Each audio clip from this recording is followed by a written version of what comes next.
Assalamualaikum ya akhi ya ukhti atamasya ilal maghrad wa la tansa i'malur ribat idza kuntum ummat Muhammad ajibus salami bin nasyad. Assalamualaikum warahmatullahi wabarakatuh. Alhamdulillahilladzi arsala rasulahu bil huda wa dinil haqqi liyudhhirahu 'ala ad-dini kullih walau karihal musyrikun. Allahumma shalli wa sallim ala sayyidina Muhammadin wa ala alihi wa sahbihi ulil fadaili wal a'mal, amma ba'd. Yang terhormat kepada Dewan Hakim yang arif dan bijaksana, kepada panitia lomba yang semangatnya luar biasa, dan para pemirsa dimanapun Anda berada. Hadirin hadirat rahimakumullah. Mengupas kata halal sangatlah luas. Halal bukan hanya sekedar label pada makanan atau sebuah produk. Lebih dari itu, halal adalah prinsip hidup seorang muslim. Halal menjadi syarat utama agar kita dapat meraih keberkahan dan ridho Allah Subhanahu wa ta'ala. Kalau kita menginginkan hidup yang baik dan berkah, maka kita harus memperhatikan apa yang kita makan dan minum, pakaian yang kita kenakan. Semua itu hendaknya berasal dari sumber yang halal. Di era digital ini, teknologi tentu sangat membantu kita dalam menerapkan gaya hidup halal. Dalam hal konsumsi, dapat dengan mudah kita telusuri kehalalannya.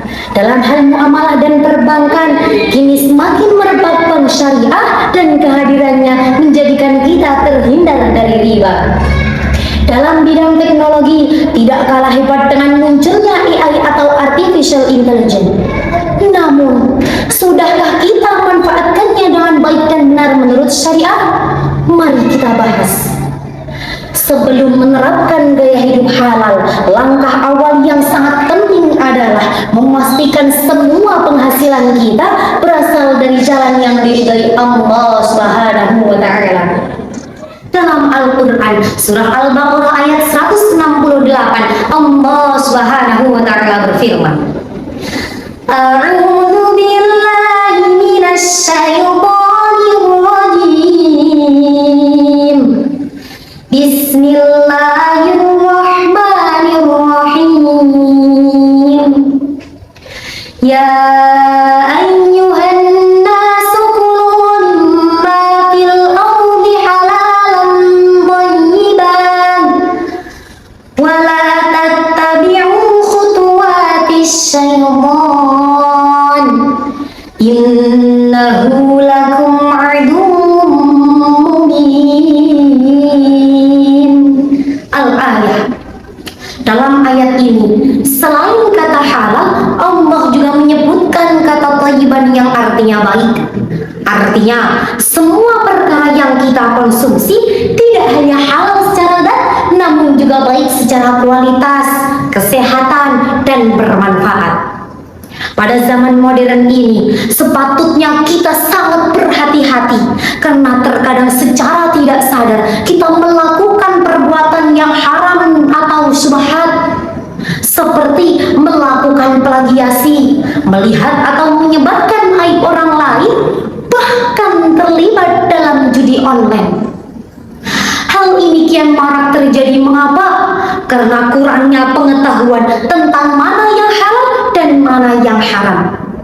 Hal ini relevan dengan hadis Nabi Muhammad SAW yang diriwayatkan oleh Imam Bukhari yang berbunyi, sayati 'alan nasi zamanun la yubadil mar'u bima akhadal mal aminal halal aminal haram, yang artinya akan tiba kepada manusia suatu zaman di mana seseorang tidak peduli dari mana hartanya diperoleh, apakah dari yang halal atau yang haram. Wal'iyadu billahi min dzalik.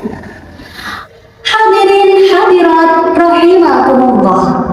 Lalu bagaimana implementasi gaya hidup halal dalam kehidupan kita? Dalam mencari nafkah, Kita menghindari riba dan ketidakjujuran. Dalam konsumsi, kita berusaha mengecek label halal, bahan, dan cara pengolahannya. Karena segala sesuatu yang masuk pada tubuh kita sangat berpengaruh dalam hati dan pikiran. Dalam pengeluaran dan gaya hidup, kita menggunakan barang-barang yang halal dan sesuai dengan kebutuhan, bukan karena gengsi atau ikut-ikutan.